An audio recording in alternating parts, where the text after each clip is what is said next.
Hello everyone, myself Dr. Tushar Baheti. I am interacting with all of you for the first time in this lockdown period.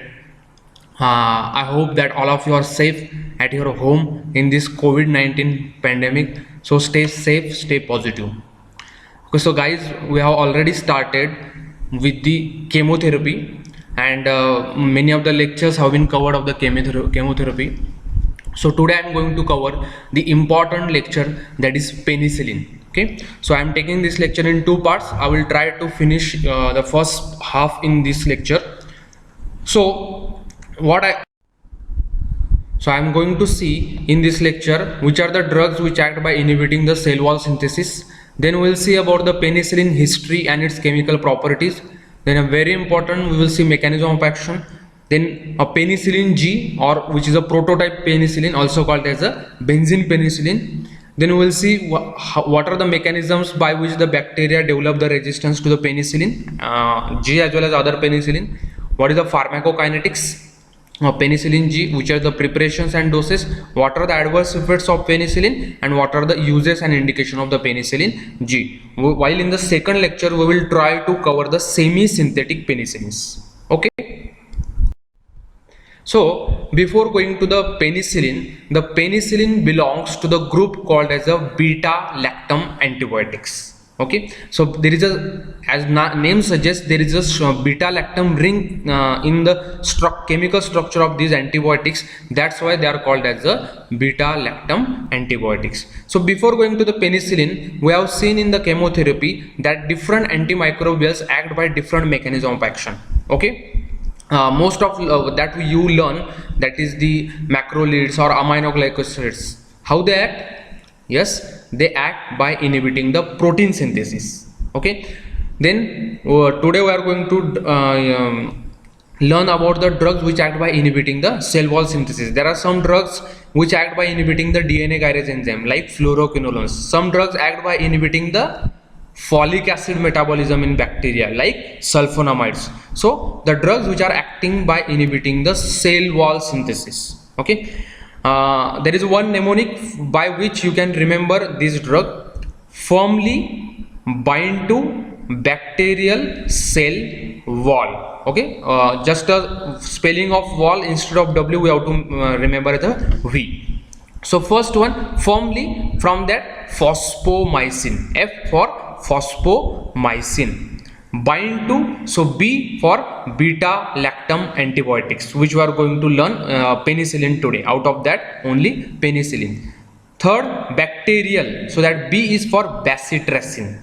Okay, then C for cycloserine. This is one of the second line anti-tubercular drug, cycloserine. V for vancomycin, which is a drug of choice for the methicillin resistant staphylococcus aureus infection. So all these five drugs, they act by inhibiting the cell wall synthesis: F phosphomycin, B beta lactam antibiotics, bacitracin, cycloserine and vancomycin, out of which today we are going to learn about beta lactam.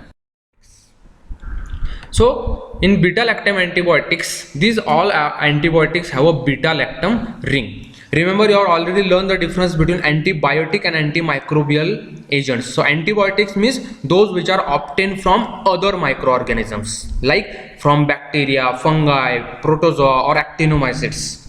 Okay, so these antibiotics, they are obtained from the other microorganisms. Okay, and later on there are some changes made in their chemical structure. Okay, so there are four types of antibiotics in this beta lactam: penicillin, cephalosporins, monobactam and carbapinum. I am again repeating: penicillin, cephalosporin, monobactam and carbapinum, out of which penicillin and cephalosporin, they are very commonly used in the day-to-day life, while carbapinum are something which have been used in the serious or severe infection. Okay, so the penicillin, it was originally obtained from the fungus Penicillium notatum. So we have seen the antibiotics which are obtained from another microorganism. So penicillin is obtained from the fungus Penicillium notatum, but the present source is a high yielding mutant, that is a Penicillium chrysogenum. So today we are going to obtain the penicillin from Penicillium chrysogenum. Okay. Now I think most of you know this scientist, and that is no one other than the Alexander Fleming. Yes, Alexander Fleming, he discovered the penicillin on 7th of March 1929, and it made the history. That is the first antibiotic to be used clinically in 1941, and that was the period when the Second World War is going on. So most of the soldiers, they are infected, means they are having a infected wound, and this antibiotic, that is penicillin, was used at that time, and it makes a miracle. It saved the thousands of lives at that time, and because of this, the Alexander Fleming received the Nobel Prize in 1945. And remember, till the date, it was the least toxic antibiotic to be discovered, least toxic. But the only problem which come with penicillin is the allergic or hypersensitivity reactions, which decline the use of penicillin very drastically in the day-to-day practice. Okay, so this is all about Alexander Fleming. So the chemistry or the penicillin or beta-lactam antibiotics. So beta-lactam antibiotics, as you can see, there are the two rings in the beta-lactam antibiotics. First is a thiazolidine ring, and the second is a beta-lactam ring. So this beta-lactam ring is mainly responsible for bactericidal activity as well as pharmacokinetic property of the beta-lactam antibiotic. Okay, so beta-lactam antibiotic, at the 6th position of this, there is a amino acid amide chain, and to this amide chain you can see there is a R group. So if we are going to change this R group with different substitution, we can make the different penicillins or the as well as different beta-lactam antibiotics. So in case of our prototype, that is a penicillin G, there is a benzyl side chain at this R. That's why it is called as the benzene penicillin G or the penicillin G or benzyl penicillin. So we can attach the different side chain, and we can prepare the different semi-synthetic penicillin like ampicillin or amoxicillin. We can add the amino group. In carboxypenicillin, we can add the carboxyl group. In the uridopenicillin, we can add the urea structure, and they have a unique antibacterial activity and different in their pharmacokinetic profile. Okay, this bond which you are going to see in between the C carbon and nitrogen, it is broken by the enzyme penicillinase, which we'll see in the coming slides. This is a penicillinase or beta-lactamase enzyme which is liberated from bacteria. It will break this bond, and that's how the bacteria will become resistant to the penicillin, because the activity of penicillins will get affected if this bond is get broken. Okay. Now at the in the thiazolidine ring, you can see a carboxyl group is attached, and if we can attach the sodium or potassium salt to this carboxyl group, and we can make the salts of penicillin. So why to make the salts of penicillin? Because these salts are more stable than the parent acid. That's why sodium penicillin G is more stable than the plain penicillin G. On the other hand, a solution of penicillin, if we prepared already, okay, and if we keep at a room temperature, then that will deteriorate rapidly. So solution of penicillin should be always prepared freshly. So penicillin will come in the dry powder in the vials, and that we are going to be dissolved in the sterile water before using the penicillin. That's why penicillin G should always be prepared freshly. This can be asked in the Viva. Now coming to the units of penicillin, we mostly measure them in the lakhs or million of units. So what is this 1 unit of crystalline sodium benzyl penicillin? It is the 0.6 microgram of the standard preparation. So 1 unit is 0.6 microgram. So 1 gram is equal to 1.6 million unit, or 1 million unit is equal to 0.6 gram. So you can remember this, 1 gram is equal to 1.6 million units. So that's why we are giving the doses of penicillin in 0.5 million, 1.2 million, 2.4 million. So this is the conversion of units of penicillin.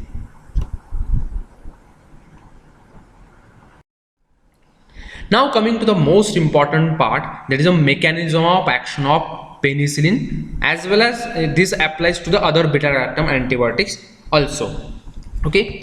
Now, when we are talking about bacteria, both gram-positive as well as gram-negative, they don't have separate mechanism to regularize the osmolarity. Remember, our cell, human cells have a mechanism for regulating the osmolarity. If there is a high osmotic pressure outside, low inside, or high inside, low outside, whatever, so our body has a separate mechanism to regularize these changes. But bacteria don't have these mechanisms. So the bacteria utilize the support structure around the cell to withstand the osmotic changes. So what they are going to use? They are going to utilize their cell wall to withstand these osmotic changes due to inherent high and outside low osmotic pressure of environment. Bacteria usually have a high osmotic pressure inside and low osmotic pressure outside. Okay, so this is balanced by the cell wall, and that's why majority of bacteria are surrounded by thick cell wall that confers the stability and rigidity to their cell structure. Okay, cell wall is giving the stability and rigidity. Now this cell wall, it is made up mainly of peptidoglycan.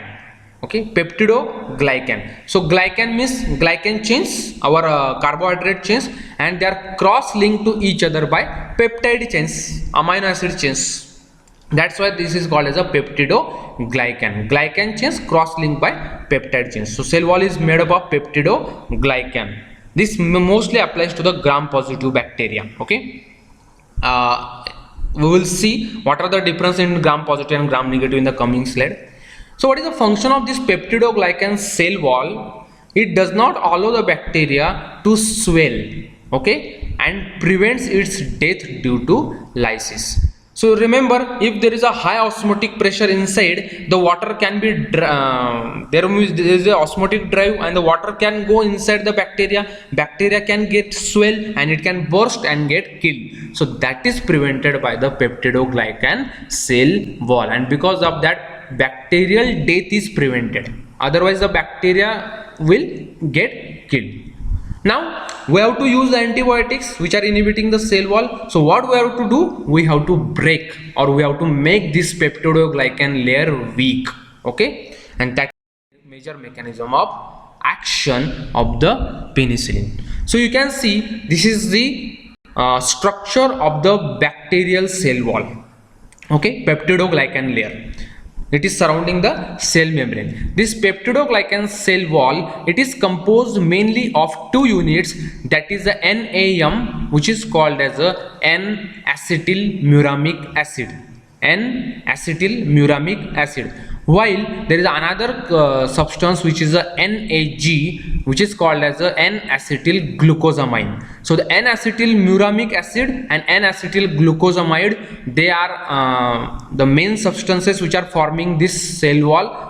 These are the glycans, okay, carbohydrate. While to this N-acetylmuramic acid, there is attached a pentapeptide chain. Penta means 5, peptide means amino acid. So 5 amino acid chain is attached to this N-acetylmuramic acid. Which are they? L-alanine, D-glutamyl, L-lysine, D-alanine, D-alanine. L means leo, D means dextro. So these are the 5 amino acids which are attached to the N-acetylmuramic acid. So this pentapeptide chain is also called as a Park nucleotide because the scientist Park discovered that, and that is attached to the N-acetylmuramic acid.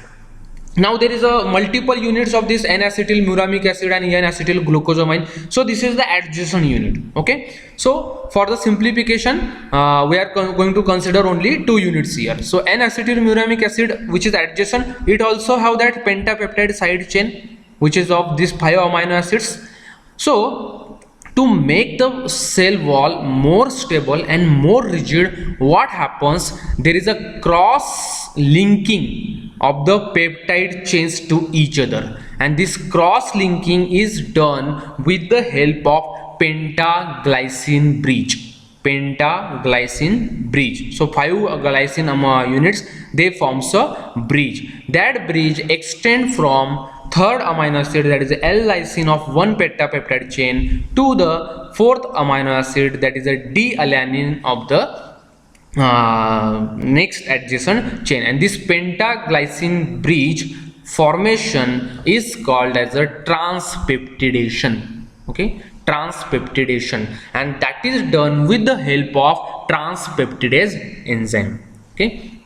Apart from this transpeptidation reaction, this transpeptidase enzyme, they will also carry out the cleavage of the terminal D-alanine molecule. Okay, so this entire transpeptidation reaction is carried out in order to provide the stability and rigidity. And this below diagram you can see this NAM and this NAM, they have a cross link to each other. Okay, so there is a cross linking of N-acetylmuramic acid to each other, forming the pentaglycine bridge, that is a transpeptidation, and with the help of transpeptidase enzyme. Now there are certain proteins also which are associated with this transpeptidation reaction, and as the penicillin is going to bind these proteins, we are going to call them as a penicillin binding proteins, that is a PBP. Okay,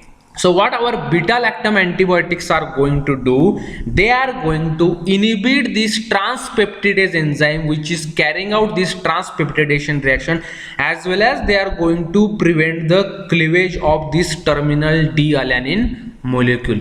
And because of that, the cross linking or transpeptidation will not take place, because of which the bacterial cell wall remains weak. The bacterial cell wall will not have that much rigidity and that much stability, and because of that, what will happen, the osmotic fluid, or because of high osmotic pressure inside, the water will come directly inside the cell wall. Because of that, the bacterial cell wall will swell and ultimately it will burst or rupture.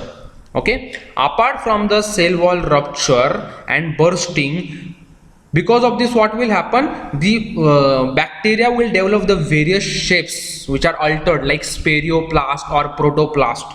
And the next thing is there is a activation of enzymes called autolysins, and these autolysin enzymes, they will cause the further breakdown of the bacteria, and bacteria will get killed, and that is how the penicillins exhibit the bactericidal action. Okay, this is the mechanism of action of. We'll go forward. This is the only thing which we have discussed, that there is a UDP. Yes, UDP is attached to the N-acetylmuramic acid and as well as to the N-acetyl glucosamine. This pentapeptide side chain is linked to the N-acetylmuramic acid, and pentapeptide side chain extend from L-lysine of one pentapeptide side chain to the D-alanine, that is called as a transpeptidation. We have seen that, and there is a cleavage of terminal D-alanine by the transpeptidase enzyme, and the energy which is released by utilizing these cross linkages between the peptide chain is useful for giving the further stability to the transpeptidation reaction. Okay, so transpeptidase enzyme and related proteins, they constitute the penicillin binding proteins which are located in the bacterial cell membrane, and beta lactam antibiotics inhibit the transpeptidase enzyme so that cross linking between the peptide chains will not take place.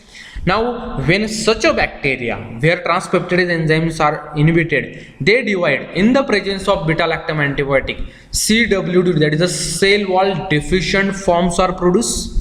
Because of that, interior of the bacterium becomes very hyperosmotic, CWD forms swells and bursts, and apart from this, I already told you there is an activation of autolysin enzymes and bacterial lysis of killing occurs. This is how the beta lactam antibiotics exert the bactericidal action. So in short, they inhibit the transpeptidase enzyme, because of which cross linking does not take place. And this transpeptidase enzyme also called as, and related proteins also called as a penicillin binding protein, where the penicillin bind, so cross linking will not take place. The cell wall deficient forms are produced, water will come inside, it will cause the swelling and bursting, and auto activation of autolysin enzymes, so the bacteria gets killed. That is a bactericidal action of penicillin. Okay, Now, this peptidoglycan cell wall, which is inhibited by the penicillin, it is present only in the bacteria and it is not present in higher animals or in the man. That's why penicillin is practically non-toxic to the man or higher animal, because we don't have the D-alanine in our peptidoglycan cell wall. That's why practically penicillin is the least toxic antibiotic to the human being. Now the next point, why the penicillin have a higher susceptibility to the gram positive bacteria, okay, as compared to the gram negative. Okay, so that is present in their structure. In gram positive bacteria, there is a thick layer of peptidoglycan that surrounds the cell membrane. Okay, thick layer of peptidoglycan surrounding the cell membrane, because of which this gram positive bacteria, they can easily enter to this beta lactam antibiotic and they can inhibit the transpeptidation effectively. While gram negative bacteria have a cytoplasmic membrane or inner side, and there is a one outer membrane of lipopolysaccharide between which there is a peptidoglycan layer, and this peptidoglycan layer in gram negative bacteria is comparatively thin. So it is sandwiched between the inner cytoplasmic membrane and outer lipopolysaccharide membrane, which is consisting of porine channels.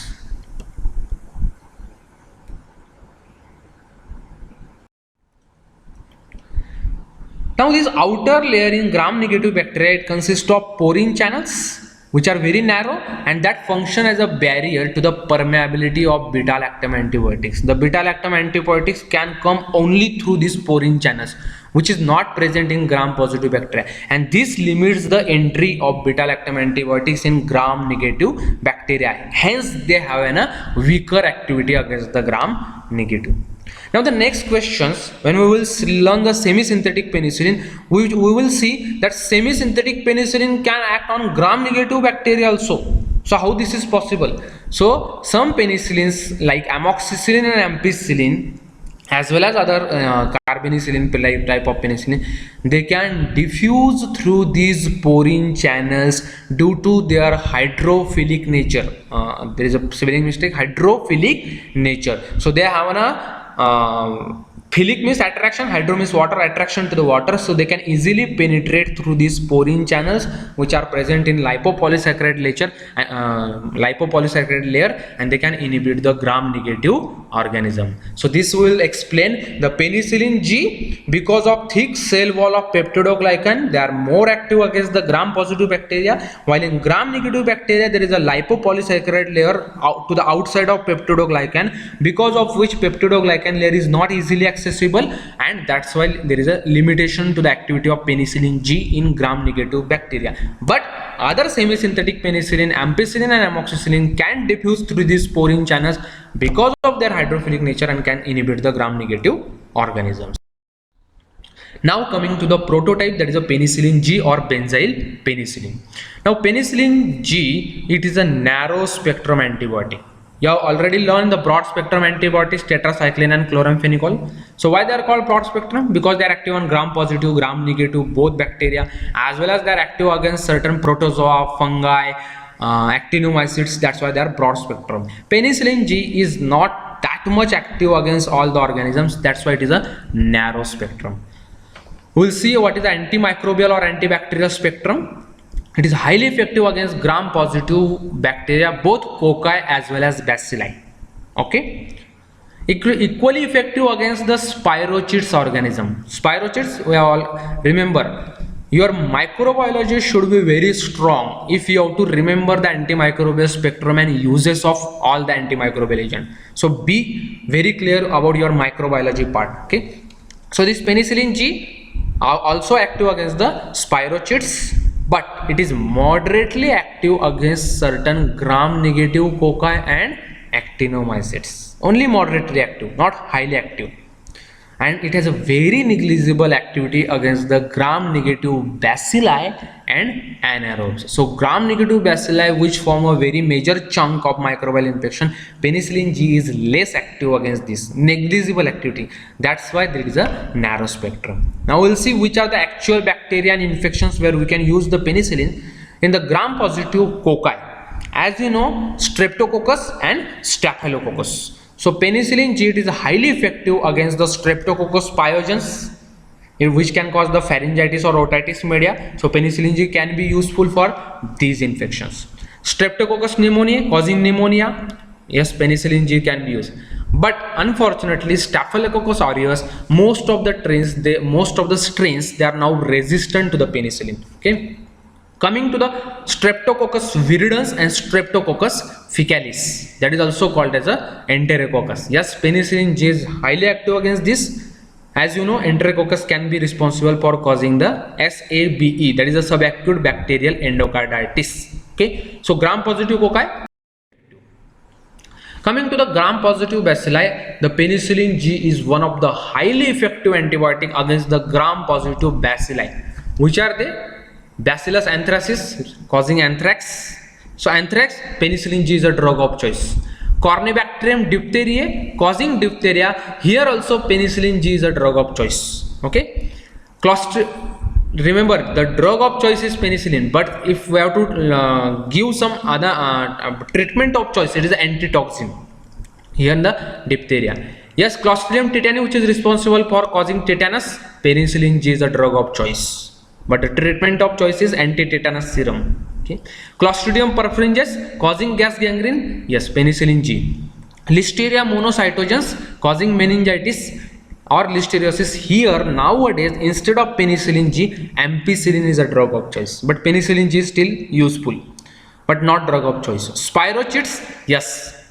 The Treponema pallidum, which is responsible for causing the syphilis, or Leptospira, which is causing for the leptospirosis. So in syphilis, the drug of choice is penicillin. Okay, but there are different formulations or preparations. So we'll see. While Bacteroides fragilis is a resistant. Coming to the gram-negative cocci, meningococci, that is Neisseria meningitidis, and gonococci, that is Neisseria gonococci, they are only moderately active. So in meningitis and gonococcal causing the gonorrhea, the penicillin G is nowadays not too much active. There are other antibiotics, especially the cephalosporin like ceftriaxone, they are preferred here. Then it is effective against the actinomycetes, which can be responsible for causing the craniofacial, thoracic or abdominal abscess. So penicillin G is very useful, or it is a drug of choice in actinomycosis also. But majority of aerobic gram-negative bacilli, which are aerobic gram-negative bacilli, Salmonella, Shigella, Serratia, E. coli, Pseudomonas, it is not active against this. Mycobacterium tuberculosis not active. Rickettsia, chlamydia, protozoa, fungi, viruses, they are totally insensitive to the penicillin G. So penicillin G is not useful there. So that's why it is a narrow spectrum antibiotic. So penicillin G is mostly active against the gram-positive cocci, especially streptococci and viridans, and bacilli as we mentioned here, and moderately active against the meningococci and gonococci, but is also active against certain rare infection like actinomycosis. Now coming to the next part, that is a bacterial resistance. Okay, so there are various mechanisms of resistant development to the penicillin or beta-lactam antibiotics. The first one, and which is the most important, is inactivation of beta-lactam ring by producing the beta-lactamase enzyme. Remember in the previous slides we have seen that bacteria will try to destroy the penicillin, क्योंकि वो उनको destroy कर रहा है penicillin, तो वो भी उसको डिस्ट्रॉय करेंगे. So bacteria will destroy the penicillin by producing this enzyme that is a beta lactamase and it is also called as a penicillinase. So this is a primary mechanism of development of resistance to the penicillin. What is this penicillinase or beta lactamase? It is a narrow spectrum beta lactamase which opens the beta lactam ring and inactivate the penicillin. So we have seen in the previous diagram there is a one bond which is broken by that penicillinase enzyme. Okay. Now, majority of Staphylococci, Staph aureus, and some strains of Gonococci, Bacillus subtilis, E. coli, Haemophilus influenzae, and some other bacteria, they produces the penicillinase enzyme, and that's how they can develop the resistance to the penicillin. Some bacteria have chromosomal gene for producing the penicillinase, while others acquire them from plasmids or transposons. Now, for producing any enzyme, means which is a protein, there requires a gene. So some bacteria can acquire this gene from another bacteria through the plasmids, while some bacteria have the chromosomal gene. Remember, the bacteria which have a chromosomal gene for producing the penicillin, they are highly resistant. Okay, and there are certain drugs which you are going to see in the second part, that is a beta lactamase inhibitor or penicillinase resistant penicillin. They are not useful or active against these type of the organism which are having a chromosomal gene for producing the penicillin, while the bacteria, when they are acquiring the penicillins from the plasmid, this can be inhibited by beta lactamase inhibitor or penicillinase resistant penicillin. Okay, so this, how to overcome this problem? By development of beta lactamase inhibitor, okay, like clavulanic acid or sulbactam. Okay, so they are combined with the penicillin to overcome this problem of inactivation of beta lactam ring by producing the beta lactamase enzyme. Next mechanism of development of resistance is modification of penicillin binding protein, that is PBP. So bacteria become the penicillin tolerant. The first one is penicillin destroying. Now this is a penicillin tolerant. So what happens actually, as you know, the penicillin is going to bind to the penicillin binding protein which are present in bacteria. So these bacteria, they causes the mutation in penicillin binding protein, or they causes alteration in the structure of penicillin binding protein, because of which there is a low affinity for beta lactam antibiotics. And this mechanism is developed by which bacteria? Especially the MRSA. What is MRSA? It is a methicillin resistant Staphylococcus aureus. This is one of the penicillin which we'll discuss in the second part, methicillin. So these bacteria, they are resistant to the methicillin. That's why they are called as a methicillin resistant Staphylococcus aureus. Okay. So, and pneumococcus and enterococcus. This is very commonly asked MCQ, that how the bacteria develop the resistance to the methicillin. Most of the time we click the answer, production of beta lactamase enzyme or penicillinase enzyme. But remember, that is a wrong. The actual answer is alteration in the target protein, that is a penicillin binding protein, or mutation in the penicillin binding protein, because of which there is a low affinity of bacteria to the penicillin. Okay. The third mechanism is reduction of penicillin permeability to reach the penicillin binding protein. The bacteria will give less entry to the penicillin. Okay. How this can happen? Because of loss or alteration of porine channels. And this is the major mechanism in gram-negative bacteria and Pseudomonas aeruginosa species. As we already learned, in gram-negative bacteria there is outside lipopolysaccharide layer, and within that there are the porine channels, and the penicillin can penetrate through these porine channels, especially ampicillin and amoxicillin. So the bacteria causes the loss of these porine channels, or they alter this porine channel shape, so that there will be a less entry of penicillin and bacteria will develop the resistance, especially gram-negative. While the last one mechanism is activation of antibiotic efflux mechanism. Efflux means the penicillin or antibiotic already entered into bacteria, but that is pumped out by the efflux pump. Remember, this is the major mechanism in tetracycline for the development of resistance. So this is a negligible in penicillin, that is present only in the naphthalene in case of Salmonella typhi, and imipenem, which is a carbapenem drug, in case of Pseudomonas aeruginosa in bacteria. So these are the four mechanisms: beta lactamase enzyme, alteration in penicillin binding protein, loss of porine channels, and activation of antibiotic efflux. Now coming to the pharmacokinetics of penicillin G, these are very important points that are in that. So first one is, it is a acid labile. So it is destroyed by HCl, which is present in the stomach. So it is not given orally. So penicillin G cannot be given orally. Reason, because it is having a acid labile property. Okay, that's why we have developed some semi-synthetic penicillins. Okay, absorption of sodium penicillin G from intramuscular side is very rapid and complete. Peak plasma level is attained only in half hour, that is a 30 minutes. So penicillin G is mainly given by intramuscular route. Okay, sodium salt. But penetration in serous cavities, especially in the joints, like in synovitis, or in the CSF in case of meningitis, it is very poor. but still we have seen that it is active moderately against meningococci. So how this is possible? So whenever there is a presence of inflammation in the body, in the serous cavities, synovitis, or in the meninges there is a meningitis, permeability of penicillin increases. Okay, so inflammation increases the permeability of penicillin, because of which adequate amount of penicillin reach to these sites, and that's why penicillin G can be useful in meningitis or synovitis or osteomyelitis type of infection. Plasma T half is a very short, that is a 30-minute. And then what is major important thing, apart from acid level structure, acid level property in the penicillin, it is a very rapid renal excretion. It is very rapidly excreted from the kidney. 90% is secreted in the tubule, so 90% by tubular secretion and 10% only by glomerular filtration. We have seen in general pharmac, there are three things: glomerular filtration, tubular reabsorption, and tubular secretion. So 90% of penicillin G is secreted from the tubules into the lumen and it is excreted, while only 10% by glomerular filtration, because of which there is a rapid renal excretion. Okay, so can we overcome this problem? Yes, we have overcome this problem by giving the drug probenecid along with penicillin.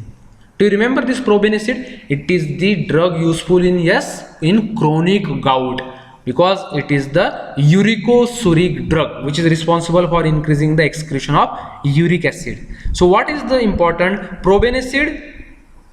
It is also utilizing the same pump by which penicillin is secreted into the lumen. So there is a competition of probenecid with penicillin for secretion into the tubular lumen, and at the time only one drug can pass, so it prevents the penicillin and itself go into the lumen, and because of which probenecid will be secreted, penicillin G will remain in the blood or plasma for longer time, and we will get the longer action of penicillin. So tubular secretion of penicillin G is blocked by probenecid, because of which higher and longer lasting plasma concentrations are achieved.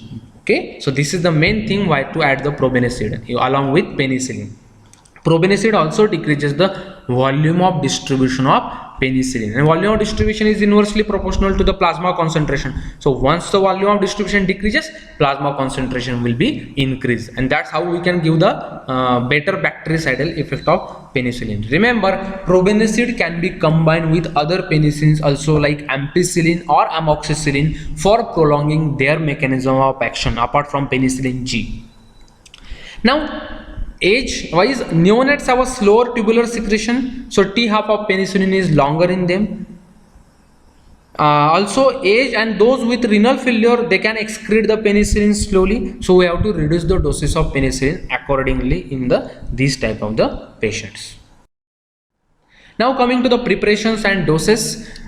First is a prototype penicillin, that is a sodium penicillin G, which is also called as a crystalline penicillin, also called as a benzyl penicillin. Mostly it is given by injection, intramuscular, 0.5 to 5 million units. Okay, intramuscular or IV 6 to 12 hourly. So either once or twice daily we have to give the doses of this sodium penicillin G. As I already told you, dry powder in vials is present of penicillin G, which to be dissolved in sterile water at the time of injection.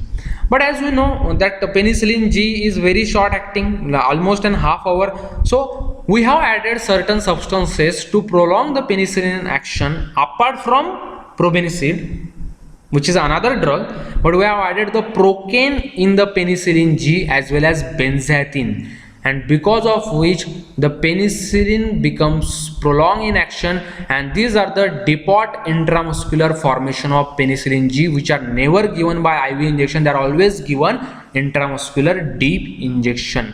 Penicillin G can be given intramuscular as well as IV, the procaine and benzathine penicillin G should be given only by intramuscular. So what happens? There is a delayed absorption, but there is a sustained absorption. Concentration in plasma will remain sustained and consequently prolong half-life. So to prolong the duration of action of penicillin, we are doing this. So we are adding the procaine or benzathine molecule. So Procaine penicillin G, it is given 0.5 to 1 million unit intramuscular 12 to 24 hourly. Remember, the dose can vary depending upon the infection and it can have a half life of 12 to 24 hours. इसका कितना था 6 to 12 hour, अभी इसको हमने prolong कर दिया 12 to 24 hours by adding the Procaine. Now there is another thing, that is a fortified Procaine penicillin G, where we are giving 3 lakh unit of Procaine penicillin and 1 lakh unit of sodium penicillin G. Why this is done? Sometimes if we are giving only Procaine penicillin, we are not going to use that for rapid thing or rapid effect. We are going to have a slower sustained effect. But if we want the rapid effect, then we have to give the fortified Procaine penicillin. So this sodium penicillin G will give the rapid effect, while this Procaine penicillin G will give the sustained blood levels. So rapid as well as sustained blood level will be given by fortified Procaine penicillin G. While now come the next, there is a benzathine penicillin G, and it is the longest acting penicillin. Half life for the you can say blood levels remain sustained up to 3 weeks, on an average 2 to 4 weeks. So 0.6 to 2.4 million unit intramuscular, it is a dose. Mostly it is given in the 1.2 or 2.4 million units. Only once weekly injection in some infection, while mostly for prophylactic purposes thrice weekly or 4 weekly, means महीने में एक बार या 3 हफ्ते में एक बार single injection is sufficient of benzathine penicillin because of its longer or sustained action and half life. Okay, so benzathine penicillin G, longest acting. So remember, Procaine penicillin G and benzathine penicillin G, they are the salts of penicillin G and they are not semi-synthetic penicillin. This is a very common mistake. Okay, now coming to the adverse effect of penicillin G. So penicillin G is one of the most non-toxic antibiotic. I already told you, up to 20 million units has been injected in a day without any organ toxicity. So safety is much higher. But there are certain local irritancy property, like when pain at the intramuscular site, nausea on oral injection, or thrombophlebitis. That is a phlebitis means vein, thrombo means formation of thrombus like thing. So thrombophlebitis of the vein can occur begun by the IV route. But the major thing is the hypersensitivity or allergic reaction with penicillin G, which is a major concern, and because of which its use has almost vanished from the clinical practice. Incidence of 1 to 10% is reported. Major antigenic determinant is penicillinic acid. How the hypersensitivity reaction occurs? Our body will react to the drug as an antigen and it will form the antibodies. So the protein structure, or there are certain structures in the penicillin which will act as an antigen, that is a penicillinic acid. Mostly these are the incomplete hapten. Haptens means incomplete antigen. So incomplete hapten or antigen, when they react with our body, then they can become the complete antigen and they can form the antibody. And remember, this can happen only in certain individual, and that can not happen in another individual. Okay, because the antigenic to react with that antigen, that person should have that antigen to react with penicillinic acid or another antigenic determinant. So penicillin G is the most common drug which is implicated in causing the drug allergy or hypersensitivity. Now there are 3 types of hypersensitivity reaction which can happen with penicillin: immediate, late, and accelerated. Immediate, in that mostly the type of hypersensitivity symptoms like wheezing, sneezing, itching, urticaria can happen. These are mediated by IgE and that can happen within 15 to 20 minutes of injection. Rarely there can be a severe type 1 hypersensitivity reaction like anaphylaxis or anaphylactic shock. As you already learned, anaphylactic shock, it is a hypotensive shock where there is a laryngeal edema or angioedema, and it can give rise to the bronchoconstriction, and the patient may suffer from the breathlessness and he may die. So it may happen to 1 to 4% among 10,000 patients, so because of this fatality or death causing property of the penicillin, it is very rarely used nowadays, and this incidence is highest with the Procaine penicillin, because Procaine is itself antigenic. Okay, so we have already seen the treatment of anaphylactic shock. The drug of choice is, yes, adrenaline, 0.5 milligram intramuscular or subcutaneous 1:1000 adrenaline. Okay, there is a partial cross sensitivity between different types of penicillin. So if there is a hypersensitivity or allergy to the one penicillin, there are very high chances that patient should have allergy or hypersensitivity to other penicillin. So remember, when a patient is having allergy to the penicillin, never use the another penicillin. Okay, as well as never use other beta lactam antibiotics also, except monobactam. In that only one drug is there, as Trionam. So this is asked as MCQ, which antibiotic from beta lactam antibiotic can be useful if the patient is allergic or hypersensitive to the penicillin? Answer should be monobactam, but better to avoid that also, because we have other antibiotics which are effective against certain infections. Precaution to be taken: history of penicillin allergy should be elicited before injecting it, or otherwise we can do the intradermal test for testing the hypersensitivity. We are also called as a scratch test. In this, very little penicillin, 2 to 10 units is given. Okay, so if there is a hypersensitivity to this very little penicillin, then we will not give the further dose. If there is no hypersensitivity, we can proceed. Okay, but remember, this is again not very confirmatory, because there are sometimes accelerated or late hypersensitivity reaction to the penicillin. So mere intradermal test does not rule out the hypersensitivity to the penicillin. So it is better to use an alternative antibiotic if the patient is already allergic to the penicillin. Accelerated type of hypersensitivity reaction, see, immediate occurs within 72 hours. Sorry, within 15 to 20 minutes. Accelerated occurs within 72 hours, and they are also IgE mediated. Okay? While late hypersensitivity occurs after 72 hours of parenteral administration, they are mediated both by IgE and IgM, and there happens some erythematous eruption, serum sickness, or hemolytic anemia. Okay. Now coming to the next adverse effect, which is very characteristic of penicillin only in syphilitic patient, that is called as the Jarisch-Herxheimer reaction. Jarisch-Herxheimer reaction. What happens when the penicillin is injected in syphilis patient, particularly secondary syphilis? It may produce shivering, fever, myalgia, that is muscle pain, exacerbation of lesion of syphilis, or even vascular collapse, hypotensive shock type. So why this shivering or fever happens when penicillin is injected? Because of sudden release of spirochetal lytic products. Remember, the penicillin will kill the spirochetes or Treponema pallidum, and their antigens will be released into the blood, and that can give rise to this hypersensitivity reaction within 12 to 72 hours. But it does not recur with the second dose, and it does not need interruption of therapy of penicillin. So we can still give the penicillin. Only thing, we can give the aspirin for this fever or myalgia, and we can give the sedative for affording the relief of symptoms. So these are all about adverse effect. There are some minor adverse effect of penicillin G, especially in the CNS, like confusion or restlessness or other things, but they are not too much important.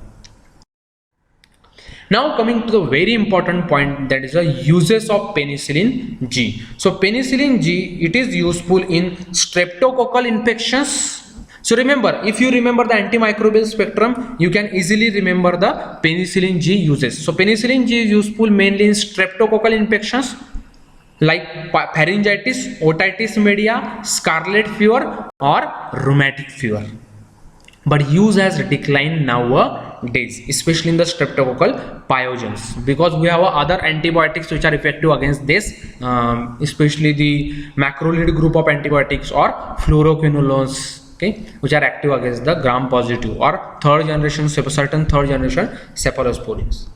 But for subacute bacterial endocarditis, which is caused by Streptococcus viridans or Streptococcus faecalis, high doses of penicillin G as a 10 to 20 million units IV can be given along with gentamicin for 2 to 6 weeks. But remember, here also penicillin G is now superseded by ampicillin in subacute bacterial endocarditis. So we are giving a combination of ampicillin along with gentamicin or third generation cephalosporin with gentamicin in subacute bacterial endocarditis.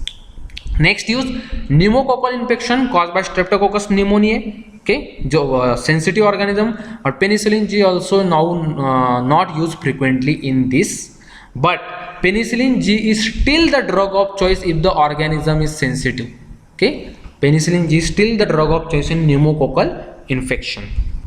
Third, meningococcal infection, which is caused by meningococci. The most are still responsive, but because of some chances of development of resistance in meningococcal infection caused by Neisseria meningitidis, ceftriaxone is a drug of choice. Okay, the bacterial meningitis caused by meningococci, ceftriaxone, which is a third generation cephalosporin, is a drug of choice as a empirical therapy. But if we know the organism is sensitive, we have done the sensitivity test, then still the penicillin G is a drug of choice. Empirical means we don't know, we are giving blindly, starting the antibiotic, we don't know the sensitivity, we have not done the sensitivity, ceftriaxone is a drug of choice. If there is a sensitivity test done and organism is sensitive, then penicillin G is a drug of choice. While for prophylaxis against meningococcal infection, ceftriaxone and ciprofloxacin are the drug of choice. Ceftriaxone especially a drug of choice, but in the mass chemoprophylaxis, when we have to give thousands of people, as because of its injectable nature, ceftriaxone cannot be given, then the ciprofloxacin becomes the drug of choice for prophylaxis. Okay. Now coming to the gonorrhea, which is caused by Neisseria gonorrhoeae, nowadays penicillin G is not used. Okay, mostly ceftriaxone and azithromycin are preferred. Okay, so you can see that everywhere nowadays the use of penicillin G has been declined and other antibiotics have superseded. Okay, because of development of resistance, one thing, and because of the chances of hypersensitivity or toxicity. Not toxicity, hypersensitivity or allergy. But still, for ophthalmia neonatum infection, which is caused by Neisseria gonorrhoeae in the especially neonates, we can give the saline irrigation along with sodium penicillin G 10,000 to 20,000 units per ml in the one drop. So eye drop of penicillin G can be given with saline irrigation in ophthalmia neonatum. Okay. Then the next very important use of penicillin G is the syphilis, and remember in this still date the penicillin is a drug of choice. So this is very commonly asked in the MCQ, so listen carefully.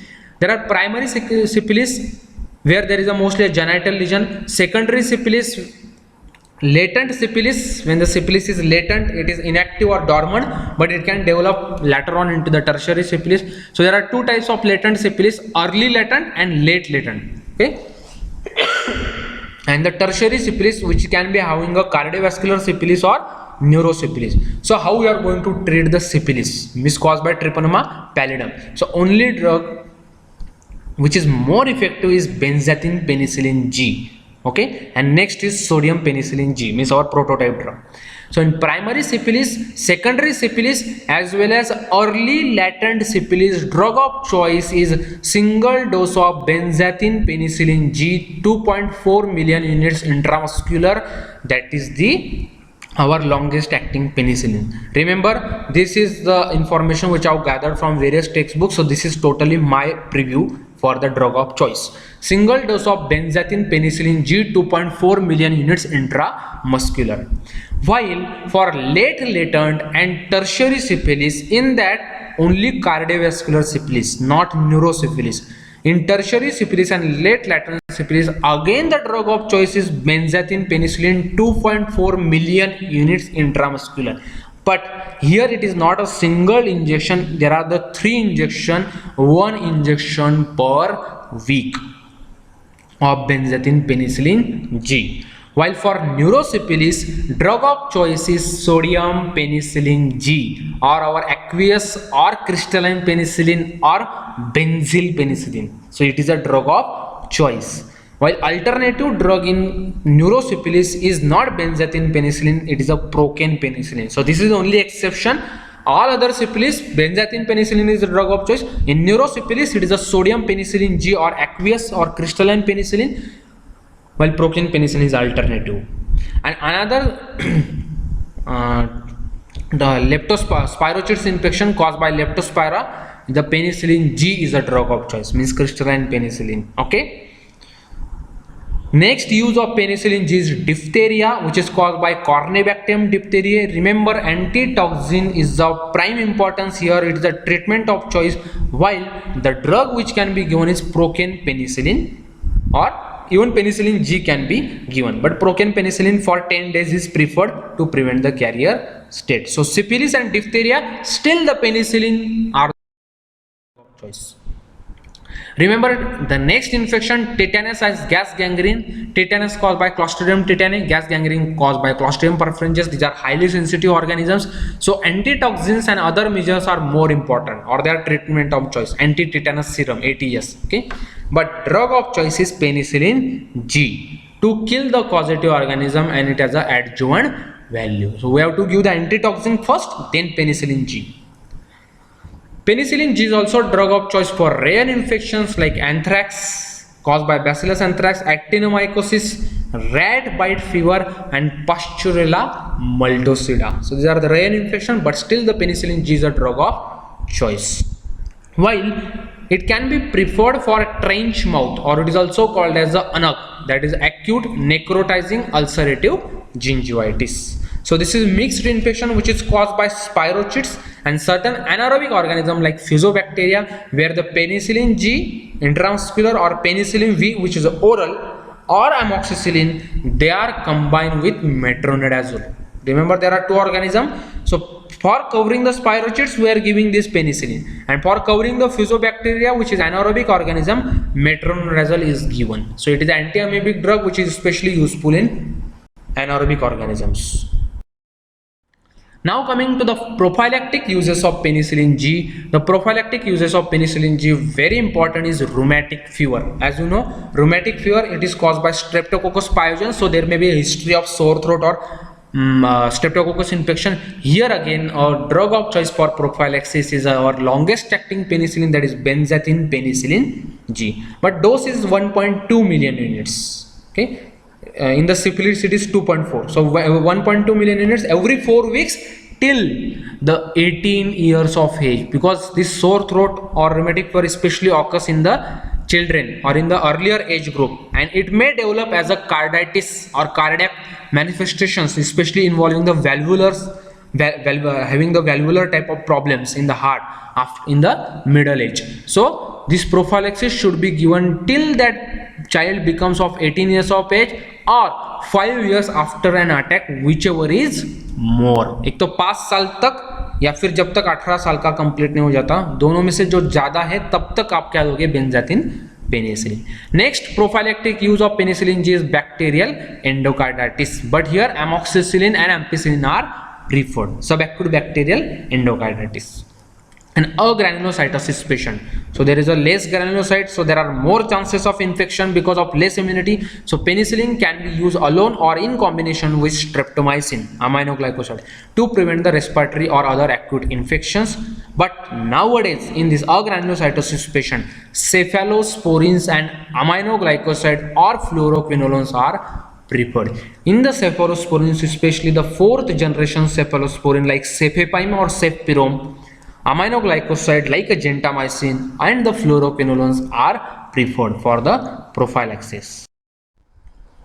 So to summarize the uses of penicillin G, it is still mainly useful in the syphilis, all types of syphilis, but in the neurosyphilis, sodium penicillin G, while in other syphilis it is a benzathine penicillin. Then tetanus, it is a drug of choice in the tetanus.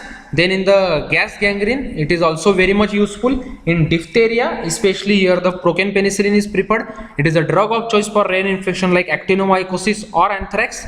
It can be useful in listeria meningitis, but remember here the drug of choice is ampicillin. Then it is still useful for streptococcal infection like pharyngitis or otitis media, but other antibiotics have superseded like fluoroquinolones or macrolides type of drug. But prophylaxis of rheumatic fever, benzathine penicillin is a drug of choice. So you can make your numeric anything like STD, syphilis, tetanus or diphtheria, and GAL, so gas gangrene, diphtheria, anthrax. So these are the main uses of penicillin G.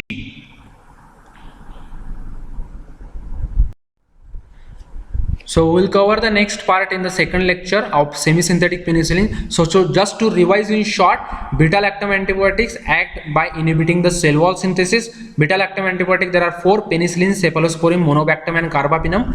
They act by inhibiting the cell wall synthesis by inhibiting the transpeptidation reaction, which is carried out by transpeptidase enzyme. So transpeptidase and penicillin, other proteins constitute the penicillin binding protein where the penicillin bind. So it inhibits the transpeptidation, will cause the water to come inside because of osmotic drive. Bacteria will swell and burst, and apart from there is activation of autolysis. That is how the penicillin is practically bactericidal. No such enzyme is present or peptidoglycan cell wall is present in human being, so it is practically non-toxic to the human being. Gram positive bacteria have a thick layer of peptidoglycan cell wall, so gram positive bacteria are better affected by penicillin G, while gram negative bacteria has lipopolysaccharide layer, so they are less affected by penicillin G and more affected by ampicillin or amoxicillin type of semi-synthetic penicillin. Penicillin G is very acid labile, so destroyed by gastric acid should not be given by oral route. It can be given intramuscular or IV. Very rapid renal excretion, so we can give the probenecid to inhibit the renal tubular secretion of penicillin and make it longer acting. Again, to make it longer acting, we can add the procaine penicillin or benzathine molecules. Benzathine penicillin G is the longest acting penicillin, almost 3 weeks. Then coming to the adverse effect of penicillin, especially that are the hypersensitivity reaction or allergic reaction, immediate, late or accelerated type. So because of which the use of penicillin G have been very much decreased. And then coming to the uses of penicillin G, it is a still drug of choice for tetanus, diphtheria, gas gangrene, then actinomycosis, anthrax, rat bite fever, prophylaxis of rheumatic fever, while it can be useful in listeria, streptococcal infection, meningococcal infection, pneumococcal infection, but it is ineffective against the gram negative bacilli like Salmonella, Shigella or the your Pseudomonas type of the organisms. Okay, so that's end with the penicillin. Thank you. Stay safe everyone.